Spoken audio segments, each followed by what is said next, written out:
The memorial garden stretched across the hillside, overlooking New Earth Station 7, where humanity had planted roots among the stars, 3 centuries after leaving their dying homeworld. Commander Elena Cross stood at the entrance, her uniform crisp despite the journey through 14 sectors to reach this place. She carried a single white lily, its petals unmarked by the years that had passed since the Battle of Krell Nebula. 5 years had changed everything and nothing. The war with the Vorthic Empire had ended in humanity's favor, but the cost remained carved into every veteran's face. Elena had lost half her squadron that day when the enemy dreadnought emerged from Quantum Fold right into their formation. The explosion had been catastrophic, swallowing 6 ships in plasma fire before anyone could react. She walked past rows of crystalline markers, each one containing the name of a fallen soldier suspended in holographic amber. Some graves held personal effects recovered from wreckage. Others contained nothing but memory and hope. The afternoon light filtered through the dome overhead, casting patterns across the pathways like stained glass in ancient cathedrals. His marker stood beneath an old oak tree, one of the few Earth species that thrived in the station's carefully maintained ecosystem. The name glowed softly: Lieutenant Marcus Webb, Tactical Officer, United Earth Defense Force. Lost in action, Krell Nebula, 2347. Elena knelt on the grass, her knees pressing into soil, brought from Earth at tremendous expense. She placed the lily at the base of the marker and closed her eyes. The words came harder than she expected, catching in her throat like broken glass. "I should have seen it coming," she whispered. Her voice barely carried above the gentle breeze cycling through the dome's atmospheric processors. The sensor readings were there, the gravitational distortion. I was looking at the data, and I missed it. By the time I called evasive maneuvers, it was too late. The guilt had lived in her chest for 5 years, a weight that never lightened. She had replayed that moment 10,000 times, searching for the decision that might have changed everything. 3 seconds earlier on the alert, a different flight pattern, anything that would have moved his ship out of the blast radius. "You trusted me," she continued, her fingers brushing the cool surface of the marker. "Everyone trusted me, and I failed. I failed you, Marcus. I'm sorry. I'm so sorry." The tears came then, hot and sudden, spilling down her cheeks onto the grass.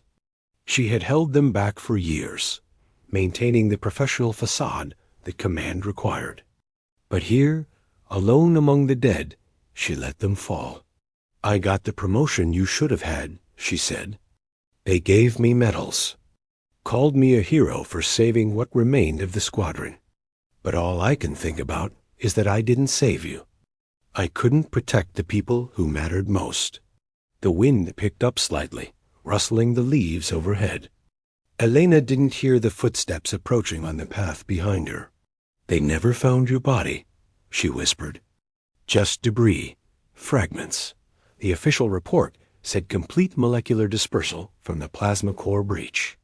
I wanted to believe you made it somehow, that maybe you ejected in time, that rescue picked you up. But the scans showed nothing. No life signs. No escape pod. Nothing." Her hand trembled against the marker. "I dream about it sometimes. In the dreams, I'm faster. I see the danger and I react, and everyone lives. You're there in the briefing room afterward, making jokes about my paranoid sensor readings. And then I wake up and remember that reality is emptier than any nightmare." A shadow fell across the grass beside her. Elena assumed it was another mourner, come to pay respects to their own lost. She wiped her eyes quickly, trying to compose herself. "I'll never forgive myself," she said to the marker, her voice breaking, "even though you probably would have forgiven me already. That was always your way, wasn't it? Finding the good in every disaster. Believing in second chances. Elena." The voice came from directly behind her, quiet and impossibly familiar. Her entire body went rigid. She had heard that voice in her memories so often that for a moment she thought she was hallucinating. That grief had finally fractured her mind completely. "Elena, please look at me." She turned slowly, afraid that the illusion would shatter. Her eyes traveled up from worn civilian boots to simple clothes, to a face that she had seen only in photographs and recordings for 5 years. Older now, marked by lines that hadn't been there before, but unmistakably real. Marcus Webb stood 3 feet away, alive and solid and breathing. Elena's vision tunneled. She couldn't process what she was seeing, couldn't reconcile the man before her with the grave at her knees. Her mouth opened, but no sound emerged. "I know this is impossible," Marcus said gently. His voice carried the same cadence she remembered, the same warmth. "I know what you were told. What everyone was told. You're dead." The words came out flat, automatic. The reports said complete dispersal. No survivors. The reports were wrong. He took a cautious step closer, hands visible and non-threatening. Or rather, they were based on incorrect data. The Vorthic plasma blast did hit my ship, but it also created a quantum tunnel through the fabric of space.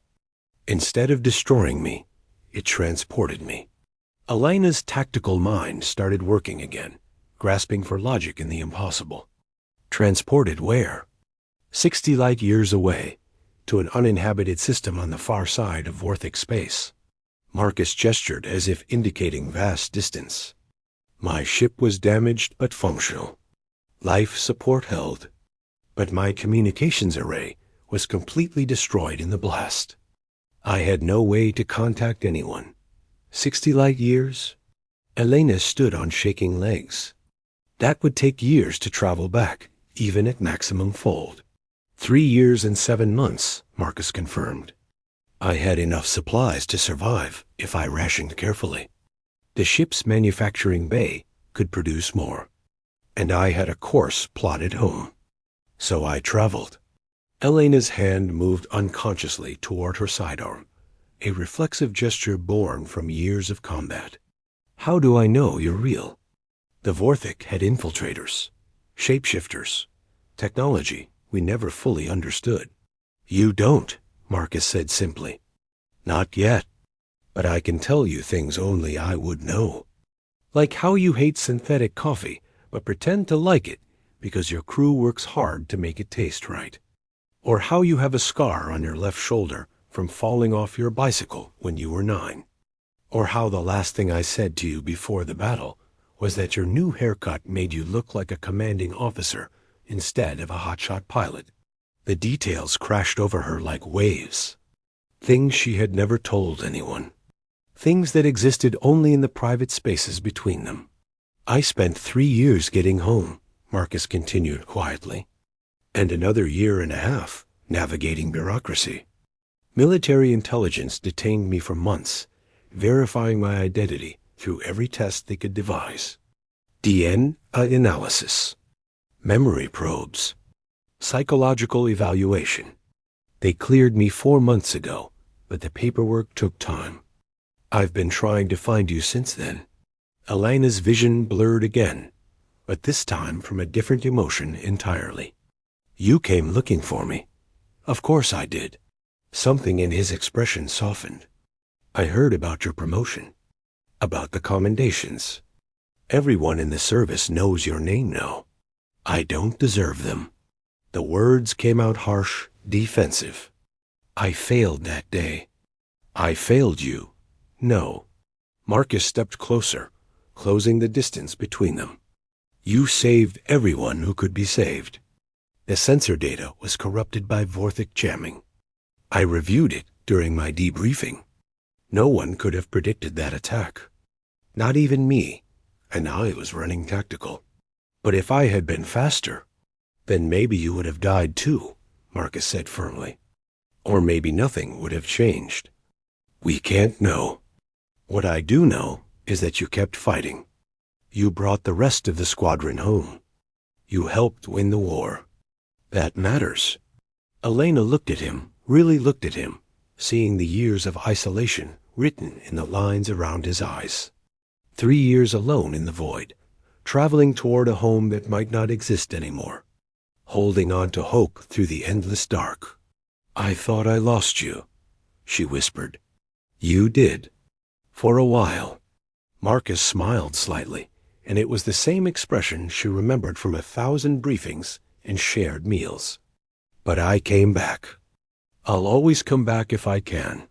She closed the remaining distance between them in 2 steps and pulled him into an embrace. That felt like falling and flying simultaneously.